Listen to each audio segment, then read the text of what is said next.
ध्यान की सैकड़ों विधियां पढ़ी, सुनी, उनका गहराई से अध्ययन किया।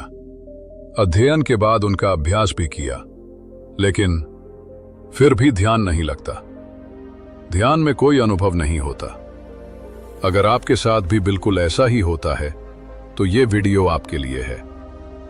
अगर आप सच में ध्यान में गहरा उतरना चाहते हैं, ध्यान के अनुभव में डुबकी लगाना चाहते हैं, तो सबसे पहले आपको अपने मन को समझना होगा। मन के काम करने का तरीका जानना होगा, क्योंकि अगर आपने मन को नहीं समझा तो ध्यान नहीं लगेगा, निश्चित रूप से नहीं लगेगा। चाहे आप कितना भी अभ्यास कर लें, अष्टांग योग कर लें, सांसों पर ध्यान लगा लें या ध्यान की कोई भी तकनीक इस्तेमाल कर लें, आप ध्यान के अनुभव से वंचित ही रह जाएंगे। तो चलिए, ध्यान में गहराई से उतरने से पहले आज हम मन को थोड़ा गहराई से समझते हैं। हमारा मन एक दर्पण की तरह है। इसका अपना कोई अस्तित्व नहीं है। जो भी इसके सामने आता है, मन उसी का रूप ले लेता है। जैसे जब हमारा ध्यान शरीर पर जाता है तो मन शरीर बन जाता है, लेकिन शरीर की अपनी एक सीमा होती है, इसलिए हम सिर्फ सीमित ज्ञान ही प्राप्त कर पाते हैं। जब हमारा मन किसी चिंता या परेशानी पर टिक जाता है तो मन खुद वही समस्या बन जाता है। इसी को कहते हैं अटैचमेंट। और यही है सारी परेशानियों की जड़, क्योंकि मन जिसके बारे में सोचता है उसी से जुड़ जाता है। यानी मन का उस चीज से एक अटैचमेंट। ऐसा नहीं है कि जब मन संसार की किसी चीज के साथ पॉजिटिवली जुड़ता है तभी समस्या पैदा होती है, बल्कि अगर आप किसी चीज से नेगेटिवली भी जुड़ते हैं, यानी आप किसी चीज को नहीं चाहते या किसी से नफरत करते हैं, तो यह भी मन का उसी के साथ जुड़ना ही है। जैसे आप किसी चीज को भूलना चाहते हैं, आपका मन उसे भूलने का अथक प्रयास करता है, लेकिन उसी प्रयास में मन बार बार उसी के बारे में सोचता है। यानी मन जिसके बारे में सोचेगा वो वही बनता चला जाएगा, उस चीज के साथ अटैचमेंट और गहरा होता चला जाएगा। इसीलिए कहते हैं कई बार मित्र से भी ज्यादा शत्रु हमारे मन के सबसे करीब होते हैं। और जितनी छोटी छोटी चीजों के बारे में आपका मन सोचेगा, आप उतने ही छोटे होते चले जाएंगे। आपके दिमाग में हर चीज के प्रति एक नकली छवि, इमिटेशन बनने लगती है, और फिर आपका दिमाग उन्हीं चीजों में उलझा रहता है जिनके बारे में मन उसे आदेश देता है। लेकिन अगर यही मन किसी तरह से अंतर्मुखी हो जाए तो इसका स्वभाव अनंत, इन्फिनिट बन जाता है, क्योंकि आंखें खोलते ही बाहर जो कुछ भी दिखाई देता है वो सब सीमित है। लेकिन जब आप आंखें बंद करते हैं और अपने भीतर जाने का प्रयास करते हैं तो वहां अनंत गहराई है, अनगिनत रहस्य छुपे हैं। आपके भीतर का आकाश असीम है, वहां कोई अंत नहीं है। और जब आपका मन बाहरी चीजों को छोड़कर खुद पर केंद्रित होने लगता है, तभी उसे ध्यान कहते हैं। ध्यान की भी कुछ स्टेजेस होती हैं, और ध्यान की अंतिम स्टेज है समाधि। अब मैं आपको ध्यान का अनुभव समझाता हूं। जब आप ध्यान करने बैठते हैं, अपनी आंखें बंद करते हैं और किसी एक वस्तु या किसी एक चीज पर कंसंट्रेट करने लगते हैं, जैसे मान लीजिए मैंने कहा कि अपनी सांसों पर ध्यान लगाओ, तो आप कोशिश करते हैं अपनी आती जाती सांसों को देखने की, उसी पर कंसंट्रेट करने की। लेकिन थोड़ी देर में आपके मन में कुछ विचार आने लगते हैं, और जैसे ही आप उनमें से किसी एक विचार को पकड़ लेते हैं, तुरंत नए नए विचारों की एक लंबी श्रृंखला शुरू हो जाती है। क्योंकि मन का स्वभाव ही यही है, भटकना, निरंतर काम करते रहना, निरंतर विचार पैदा करते रहना। और अब आप अपने मन को रोकने की कोशिश कर रहे हैं, ध्यान में शांत होने का प्रयास कर रहे हैं, लेकिन याद रखिए, मन आपसे ज्यादा बलवान है। यह आपके दिमाग से भी ज्यादा ताकतवर है, इसीलिए वह आपको आपके विचारों के साथ बहा कर ले जाता है, और कुछ देर बाद आप ध्यान का प्रयास छोड़ देते हैं। लेकिन अगर आप ध्यान करते समय किसी भी विचार को न पकड़े न रोके, सिर्फ देखें, विचार आए, आने दें, और फिर धीरे से अपना ध्यान वापस अपनी सांसों पर ले आए, या जिस पर भी आप कंसंट्रेट कर रहे हों वहीं लौट आए। ऐसा बार बार करने से धीरे धीरे आपका दिमाग आपके मन से ज्यादा ताकतवर होने लगता है फिर आपका मन स्थिर रहने लगता है और धीरे धीरे ध्यान में लगने लगता है। ध्यान का असली मतलब है आप जिस पर ध्यान दे रहे हैं उसमें पूरी तरह डूब जाना, जैसे आपकी सांसें या कोई मंत्र या कोई भी ऑब्जेक्ट। जब आपका मन आपका साथ देने लगता है तो एक समय ऐसा आता है कि वह उस ऑब्जेक्ट को भी खो देता है। जिस पर ध्यान लगा रहा था वह ऑब्जेक्ट और मन दोनों एक हो जाते हैं। अब चाहे वह आपकी सांसें हों या कोई मंत्र, मन वही रूप ले लेता है। यानी जब आपके मन का पूरा ध्यान किसी एक बिंदु पर केंद्रित हो जाता है और बाद में वह बिंदु भी खो जाता है, इसे ही ध्यान कहते हैं। और ध्यान की इस अवस्था के बाद आती है समाधि। समाधि यानी वह स्थिति जहां आपकी सारी ऊर्जा जो अब तक शरीर और इंद्रियों में बिखरी हुई थी, वह ऊर्जा मन में एकत्रित हो जाती है, मन के साथ एक हो जाती है और फिर मन अपना अस्तित्व खो देता है। इसी के साथ आपका ध्यान करता हुआ शरीर अपना भार खो देता है। साधक को इस अवस्था में न तो शरीर का पता चलता है न ही मन का, वह दोनों के पार निकल जाता है और यही स्थिति कहलाती है समाधि। लेकिन याद रखिए, ध्यान के हर प्रयोग में आपका मन पूरी ताकत से आपको वहां से हटाने की कोशिश करेगा। वह आपको विचारों के समुद्र में डुबोने की कोशिश करेगा। अधिकतर साधक इसी समुद्र में डूब जाते हैं और फिर ध्यान का अभ्यास छोड़ देते हैं। लेकिन मन को हराने का सिर्फ एक ही तरीका है। मन को हराना नहीं है, आपको केवल अभ्यास करना है। मन से कोई दुश्मनी नहीं रखनी। मन जो कर रहा है उसे करने दें, बस उसे देखें और उससे दूरी बना लें। आपके निरंतर अभ्यास की तलवार एक दिन उस मन को काट देगी, उसके टुकड़े टुकड़े कर देगी और तब आप गहरे ध्यान के अनुभव में डूब पाएंगे। इस विधि में सबसे पहले सांसों को देखना है, बिना किसी नियंत्रण के, बिना किसी प्रयास के, बस ऐसे जैसे कोई बाहरी व्यक्ति सांस को देख रहा हो। ऐसा करने से मन तुरंत वर्तमान में टिकने लगता है। जो मन अतीत और भविष्य की यात्रा कर रहा था वो धीरे धीरे वर्तमान में लौटने लगता है। जब मन अशांत होता है तो सांस तेज हो जाती है और जब मन शांत होता है तो सांस धीमी हो जाती है। इसका अर्थ है कि यदि हम सांस को समझ लें तो विचारों को भी समझ सकते हैं। यही कारण है कि इस विधि में श्वास को केवल देखा नहीं जाता, बल्कि धीरे धीरे एक विशेष लय मिलाया जाता है। यह लय अपने आप नहीं आती, बल्कि एक विशेष प्रक्रिया से आती है, जिसे प्राचीन मुनियों ने खोजा था। यह कोई साधारण खोज नहीं थी, बल्कि ध्यान की गहरी अवस्था में जाकर अनुभव किया गया सत्य था। उन्होंने देखा कि श्वास और मन के बीच एक अटूट संबंध है।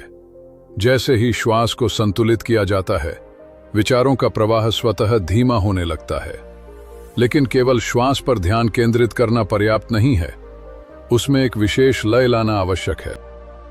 रात का गहरा सन्नाटा, चारों ओर शांति पसरी हुई है। आप गहरी नींद में हैं। दिन भर की थकान के बाद आपका शरीर और मन विश्राम कर रहा है और तभी अचानक आपकी नींद टूट जाती है।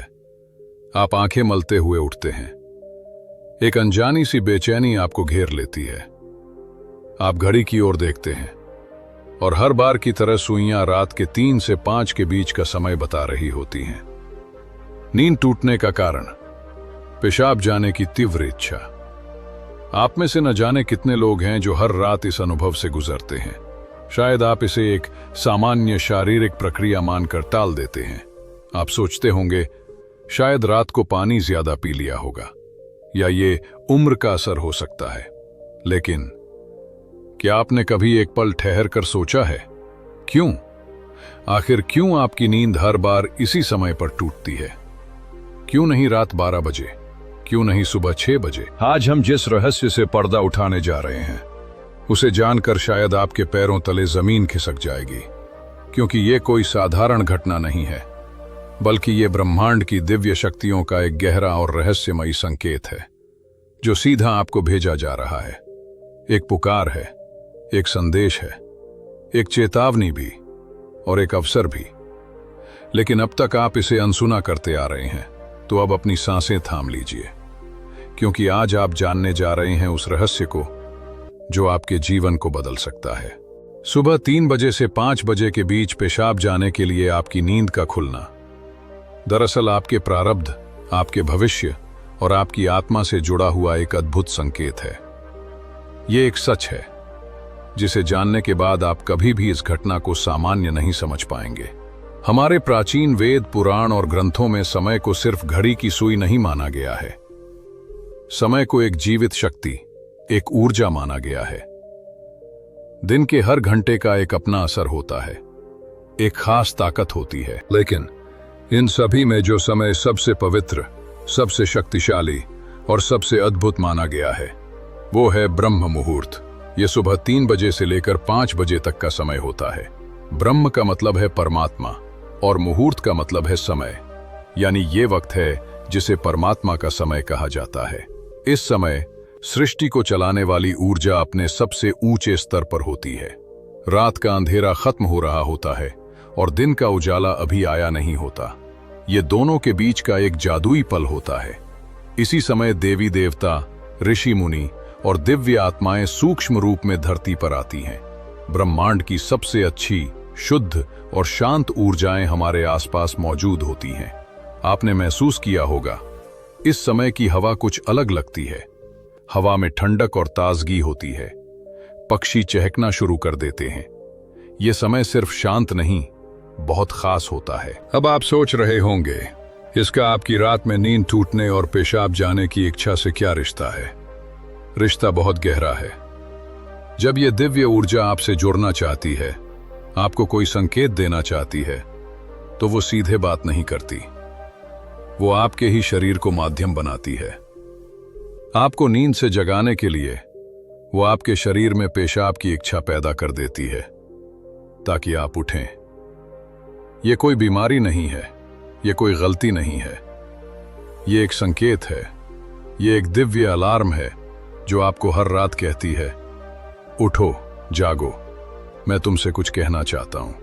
लेकिन हम क्या करते हैं? हम उठते हैं, बाथरूम जाते हैं और फिर वापस सो जाते हैं। हम सोचते हैं कि यह तो एक सामान्य बात है, पर असल में हम हर रात एक खास मौका खो देते हैं। वो समय जिसमें ईश्वर आपसे जुड़ना चाहता है, आपसे बात करना चाहता है, आपके जीवन में कुछ नया शुरू करना चाहता है, और हम उसे बिना समझे टाल देते हैं। अगली बार जब आपकी नींद 3 से 5 बजे के बीच टूटे, तो एक पल ठहरिए, सोचिए। शायद ये सिर्फ पेशाब नहीं, बल्कि एक दिव्य बुलावा है, क्योंकि हो सकता है आपके जीवन की असली शुरुआत वहीं से हो। अब सवाल ये उठता है, ब्रह्मांड की यह दिव्य शक्ति आपसे ही क्यों संपर्क करना चाहती है? हर रात लाखों करोड़ों लोग गहरी नींद में सो रहे होते हैं, फिर यह संकेत सिर्फ आपको क्यों मिल रहा है? इस सवाल का जवाब इधर आपकी आत्मा की यात्रा में छुपा है। पहला कारण, आपकी आत्मा जागने की कगार पर है। आपकी आत्मा एक खास मोड़ पर पहुंच चुकी है। शायद इस जन्म में किए गए पुण्य कार्यों की वजह से या पूर्व जन्मों की साधना और प्रार्थनाओं का अब वो समय आ गया है जब आपको जगाया जा रहा है। आपका चेतन स्तर अब उस ऊंचाई पर है जहां से ब्रह्मांड की ऊर्जाएं आपसे सीधा संवाद कर सकती हैं। आप उन कुछ चुने हुए लोगों में से एक हैं जिन्हें ब्रह्मांड अब आगे की आध्यात्मिक यात्रा के लिए तैयार कर रहा है। आपका हर रात की नींद से यूं जागना दरअसल इस बात का संकेत है कि आपके भीतर की आध्यात्मिक ऊर्जा तेजी से बढ़ रही है, और पेशाब जाने की इच्छा वो सिर्फ एक बहाना है। असल मकसद तो यही है कि आप ब्रह्म मुहूर्त में उठें और उस दिव्य ऊर्जा से जुड़ें जो आपको बुला रही है। दूसरा कारण, आपके पितृ पूर्वज आपसे बात करना चाहते हैं। हिंदू धर्म में यानी पूर्वजों को देवताओं के समान माना गया है। भले ही वे अब इस दुनिया में नहीं हैं, पर वे सूक्ष्म रूप से अपने परिवार से जुड़े रहते हैं। ब्रह्म मुहूर्त वो समय होता है जब भौतिक, स्थूल और सूक्ष्म दुनिया के बीच की दीवार सबसे पतली हो जाती है। यही वो क्षण होता है जब आपके पितृ आपसे आसानी से संपर्क कर सकते हैं। अगर आपकी नींद नियमित रूप से 3 से 5 बजे के बीच खुल रही है, तो यह संकेत हो सकता है कि आपके पूर्वज आपसे कुछ कहना चाहते हैं। हो सकता है वे किसी दुख से गुजर रहे हों और आपसे अपने मोक्ष के लिए प्रार्थना चाहते हों। शायद वे किसी बड़ी खुशी की सूचना देना चाहते हों, या फिर आपको किसी आने वाले संकेत से आगाह कर रहे हों। और कभी-कभी वे बस आपके आशीर्वाद देने आते हैं, ये बताते हुए कि हम तुम्हारे साथ। जब आप बाथरूम की ओर जाते हैं, आपके पितृ उसी समय आपके सबसे करीब होते हैं। वे आपको देख रहे होते हैं, आपके साथ चल रहे होते हैं। आपकी हर रात की ये जागृति आप और आपके पूर्वजों के बीच एक पुल बन गई है। तो अगली बार जब आप रात के समय उठें, मत सोचिए कि बस एक शारीरिक जरूरत है। रुकिए, महसूस कीजिए, कोई आपको बुला रहा है। शायद ब्रह्मांड या खुद आपके पितृ आपसे कुछ कहने आए हैं। आप अकेले नहीं हैं, कोई अदृश्य शक्ति हर पल आपके साथ है। तीसरा और चौथा रहस्य, जब इष्ट देव और ब्रह्मांड खुद आपको जगा रहे हों। तीसरा कारण, आपके इष्ट देव होते हैं, एक विशेष देवी या देवता जिससे आत्मा का गहरा रिश्ता होता है। शायद आप अपनी जीवन की भागदौड़ में अपने इष्ट देव को समय देना भूल चुके हैं, लेकिन आपकी आत्मा नहीं भूली।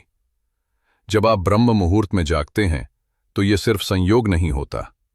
यह हो सकता है कि आपके इष्ट देव आपको याद दिला रहे हों, मैं यही हूं, मैं तुम्हारी प्रतीक्षा कर रहा हूं, आओ मुझसे बात करो, अपना मन मुझ पर खोल दो। ब्रह्म मुहूर्त का यही वो समय होता है जब आपकी प्रार्थना बिना किसी रुकावट के सीधे आपके इष्ट तक पहुंचती है। दिन में की गई 100 बार पूजा का फल इस समय की एक सच्ची पुकार से मिल सकता है। परमात्मा इस दिव्य मौन में आपसे संवाद करना चाहते हैं, इसीलिए वे आपको हर रात इस विशेष समय पर जगा रहे हैं। चौथा कारण, आपका शरीर और ब्रह्मांड आपस में जुड़े हुए हैं। हमारा शरीर सिर्फ मांस और हड्डियों से नहीं बना है। ये 5 तत्व पृथ्वी, जल, अग्नि, वायु और आकाश से बना है। आयुर्वेद बताता है कि शरीर को 3 दोष वात, पित्त और कफ संतुलन में रखना होता है। रात के 2 बजे से सुबह 6 बजे तक का समय वात काल कहलाता है। वात का काम होता है गति देना, और शरीर से मलमूत्र का विसर्जन भी उसी गति का हिस्सा है। जब ब्रह्मांड की ऊर्जा ब्रह्म मुहूर्त में चरम पर होती है तो वो आपके शरीर की ऊर्जा को भी जगाने लगती है। इससे वात सक्रिय होता है और आपको पेशाब की तीव्र इच्छा होती है। आप अब तक सिर्फ एक शरीर की जरूरत समझते थे, असल में वो है आपके शरीर और ब्रह्मांड की घड़ी का तालमेल। शरीर आपको बता रहा है जो ब्रह्मांड में हो रहा है वही मेरे भीतर भी घट रहा है। इस शरीर और ब्रह्मांड के बीच का गहरा जुड़ाव है जिसे महसूस करना स्वयं से मिलने जैसा है। अब सवाल है, इस संकेत को समझकर करना क्या चाहिए? जब अगली बार आपकी नींद 3 से 5 बजे के बीच पेशाब के लिए खुले तो इस परेशानी या बाधा को मत समझिए, इसे एक वरदान समझिए, एक सौभाग्य जो लाखों में किसी एक को मिलता है। क्या करें? नींद खुलते ही नाराज मत हों, मन ही मन उस दिव्य शक्ति का धन्यवाद करें जिसने आपको जगाया है। शांति से उठिए, बाथरूम जाइए, लौटकर तुरंत बिस्तर में न घुसिए। यही सबसे आम और सबसे बड़ी गलती है। अपने हाथ, पैर और चेहरा ठंडे पानी से धो लीजिए। इससे आपके अंदर की नींद भी टूटेगी और आप हल्का और ताज़ा महसूस करेंगे। फिर बस कुछ मिनट चुपचाप बैठिए। चाहे तो मन ही मन प्रार्थना करें या बस उस मौन को सुनिए, क्योंकि वही वो संदेश छुपा है जो आपको भेजा गया है। याद रखिए, आपकी नींद का इस समय पर टूटना कोई संयोग नहीं, बल्कि आपको जागृत करने की कोशिश है। ब्रह्मांड, आपके इष्ट, पूर्वज और खुद आपका शरीर सभी आपको कह रहे हैं, अब उठो, अब समय आ गया है। बस आराम से बैठिए और अपनी आंखें बंद कर लीजिए। अपनी पीठ सीधी रखें और धीरे धीरे सांस लेने और छोड़ने पर ध्यान दें। महसूस करें कि जो सांस आप अंदर ले रहे हैं वो आम हवा नहीं, बल्कि ब्रह्म मुहूर्त की पवित्र ऊर्जा है जो आपके पूरे शरीर को साफ कर रही है। जब आप सांस छोड़ते हैं तो आपकी सारी चिंता और बुराई बाहर निकल रही है। कुछ मिनटों तक इस शांति में बैठिए। इस समय ब्रह्मांड आपसे बात करना चाहता है, बस ध्यान से सुनिए। हो सकता है कोई अच्छा विचार आपके मन में आए या कोई जवाब मिले जिससे आप लंबे समय से खोज रहे थे। अगर चाहें तो अपने पसंदीदा देवता का ध्यान कर सकते हैं या धीमी आवाज में ओम का जाप कर सकते हैं। ओम की आवाज ब्रह्मांड की ऊर्जा से जुड़ती है और आपकी सोच को साफ करती है। आप अपने पूर्वजों को भी याद कर सकते हैं और मन ही मन उनसे प्रार्थना करें, हे मेरे पूर्वजों, मैं आपको प्रणाम करती हूं। कृपया हम पर अपनी कृपा बनाए रखें, और अगर मैंने कोई गलती की हो तो मुझे माफ कर दीजिए। शुरुआत में आपका मन भटक सकता है या नींद आ सकती है, लेकिन हार मत मानिए। बस 5 से 10 मिनट से शुरू करें। धीरे धीरे आपको ये समय पसंद आने लगेगा। आपका मन और शरीर भी इस समय के लिए तैयार होने लगेगा। ये आपकी आत्मा की प्यास है जो अब जाग रही है। जब आप हर रात ऐसा करेंगे तो आपको अपने जीवन में अच्छे बदलाव दिखने लगेंगे। आपके चेहरे पर एक नई चमक आएगी। आपकी फिक्र और डर कम होंगे। ये कोई जादू या अंधविश्वास नहीं है, बल्कि वैज्ञानिक तरीका है। आपने उस खास वक्त का सही इस्तेमाल करना सीख लिया है। जब ब्रह्मांड अपनी सारी ऊर्जा आपके लिए देता है, आप उस खजाने की चाबी पा चुके हैं जिससे बहुत लोग जीवन भर ढूंढते हैं। सोचिए, ब्रह्मांड आपको हर रोज एक खास मौका दे रहा है। वह ब्रह्मांड की दिव्य ऊर्जा हर रोज आपके दरवाजे पर दस्तक देती है, लेकिन आप उसे अक्सर देखकर चूक जाते हैं। पर अब जब आप इस रहस्य को समझ गए हैं तो ऐसा नहीं होगा। अब आप जान गए कि आपकी नींद का टूटना कोई समस्या नहीं, बल्कि आपके जीवन का सबसे बड़ा समाधान है। ये एक संकेत है कि आप सामान्य इंसान नहीं हैं। इस घटना से डरिए मत, बल्कि इसे अपनाइए। आप देखेंगे कि आपका जीवन पहले जैसा नहीं रहेगा। तो अगली बार जब रात के सन्नाटे में 3 से 5 बजे के बीच आपकी नींद खुले, घबराइए मत, मुस्कुराइए। आज हम एक ऐसे विषय और पर मन ही बात मन करने जा कहिए, रहे हैं मैं जो तैयार हर उस हूं। इंसान के दिल से जुड़ा है जिसने कभी भगवान का नाम लिया हो। आपने कभी गौर किया होगा, जब इंसान दुखी होता है तो उसके होंठ अपने आप भगवान का नाम लेने लगते हैं। जब हम बहुत खुश होते हैं तब भी उसके मुंह से अपने आप हे भगवान निकल जाता है।